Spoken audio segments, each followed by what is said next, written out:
Tonight, inshallah ta'ala, we will discuss the signs of a sick heart.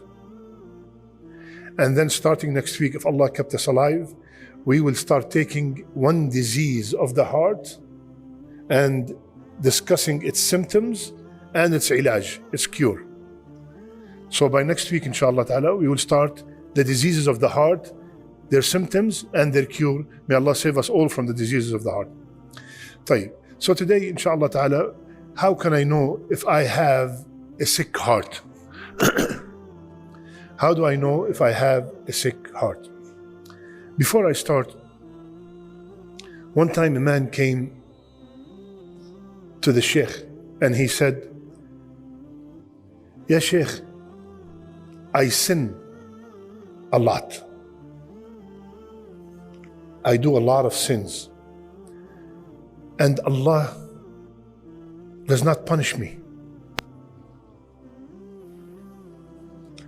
I heard that when you sin, Allah punishes you. And that punishment, by the way, is rahmah from Allah Azza wa Jal, so you can wake up and come back, right? So, Ya Allah, Ya Shaykh, I sin and Allah does not punish me. So he said, when was the last time you prayed Fajr in Jama'ah? He said, 2.5, 3 years. He said, when was the last time you opened the Quran? He said, oh, last Ramadan. He said, when was the last time you prayed Qiyam? He said, I don't even remember. He said, do you want any more punishment than this? Allah doesn't want you. Because when Allah loves somebody, He makes those ibadat easy for him. Go. وَنَذَرُهُمْ فِي طُغْيَانِهِمْ يَعْمَهُونَ. Let them continue on their path. They are sinning and they're... So this by itself is a punishment when you feel that the ibadat are very heavy and you're neglecting them. That by itself is a punishment.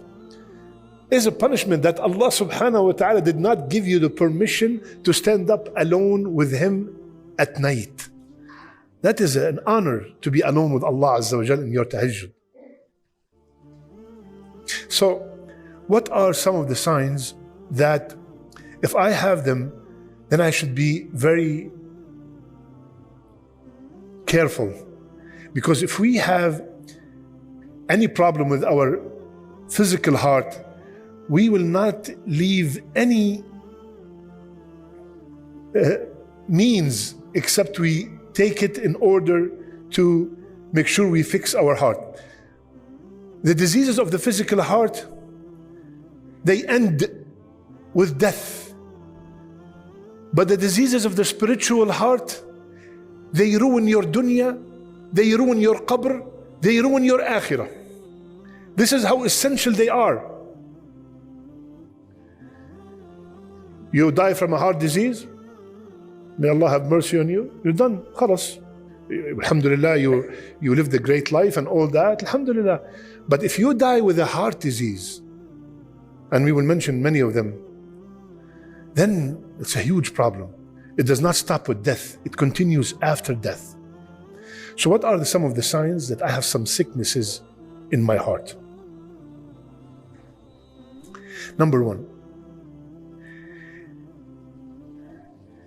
it is not affected when indulged in a sin. It does not feel anything when that heart is committing a sin. It does not feel anything. That's a sign that something's wrong with your heart. Or, this is bad. Worst, the sin becomes a habit. Worst, what is worse than that? You start enjoying the sin. When you start enjoying the sin. Now, what does that mean, ya akhwan? You know, if my skin is dead, I lose the senses in my skin, right? So if I put my hand on the fire, nothing happens. My skin is dead.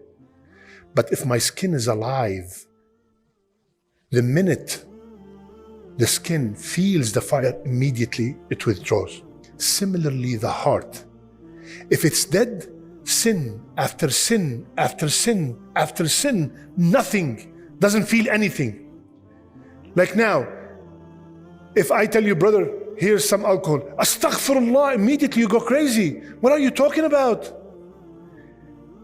Allah subhanahu wa ta'ala said, إِنَّ الَّذِينَ اتَّقَوْا إِذَا مَسَّهُمْ طَائِفٌ مِّنَ الشَّيْطَانِ تَذَكَّرُوا فَإِذَا هُمْ مُبْصِرُونَ. The people with taqwa, if anything from the shaitan comes, gamble, look, stare, drink, smoke, astaghfirullah. Even if they fall into it, they immediately make istighfar. But the other guy we're talking about, the guy with the sick heart, no. He does not feel that. The skin is dead. If you bring a knife and you start cutting, I don't feel anything, but the harm is huge. I'm going to lose my hand. Similarly, when the heart is dead, I don't feel it. The sins, I don't feel the sins anymore. They have no effect, just like there's no effect. So the sin after sin after sin, khalas, yalla. It becomes normal. It becomes a habit. And then here's the worst part, when I start enjoying that sin. When I start looking forward to commit that sin, that is when the heart's not even sick anymore. It's almost dead. So the first sign is that the person, may Allah protect you, not you, the person got no effect whatsoever about the sin. Yeah, for example, let's mention a sin because alhamdulillah, none of us is going to do all those major sins. Let's mention something that could be, like it might sound close. You miss Jum'ah for no reason. Missing Jum'ah for no reason is a small sin or a major sin? Major sin. Allah revealed the surah, and يا أيها الذين آمنوا إذا نودي للصلاة من يوم الجمعة فاسعوا إلى ذكر الله وذروا البيع. يعني an order from Allah Azza wa Jal. Oh, wallahi, I'm busy. Next week, inshallah, no problem. That's a major sin. And this is what happens sometimes, especially with our youth. The first Jum'ah he misses, he gets, subhanallah, how could I miss Jum'ah? Then after 3-4 weeks, he misses another Jum'ah. Inna Allah ghafurur rahim. Then after that, misses another Jum'ah. The regret is less. Then after that, no more Jum'ah. This is where it becomes dangerous. And by the way, side note, Rasulullah said, 3 Jum'ahs in a row without any valid excuse, what happens? Sealed on your heart, munafiq. Yani without genuine munafiq. No, not a bootleg munafiq. Official, subhanallah, without any excuse. And by the way, busy is not a valid excuse. I'm busy at work, I have a meeting. Once in a blue moon, something happened, that's a different story. But, this is why, Sheikh, I cannot come to Jumu'ah because we are very busy at work. Subhanallah, from all the businesses, Allah said, Dharul Bay'a. Leave everything. Leave the sales. Why the sales, by the way? Why the sales? Why he did not leave your job? Because jobs are more than sales. Right? There are so many jobs that are not sales. Why sales? Why bay'ah? It is the quickest form of seeing the result. Give me, take. No? Even that, leave it right now. Because the job, get paid at the end of the month, at the end of the bay'ah, immediately. Leave that also. Because many of our brothers, brother, if I close in Jum'ah, what is my customers going to say? Wallahi, the barakah will double. And imagine, there was a brother in New York, he used to put on his door, in Jum'ah, in a place, maybe there are hardly any Muslim, closed for salat, between brackets, prayer, Friday, on the door, closed for 1 hour. Tayyib, isn't that beautiful? You know how many people respected that? Because you have a purpose. You have a principle. You did not sell your deen for half an hour of sales. You sold your deen for half an hour of sales? Your deen? Allah said, leave work. Subhanallah.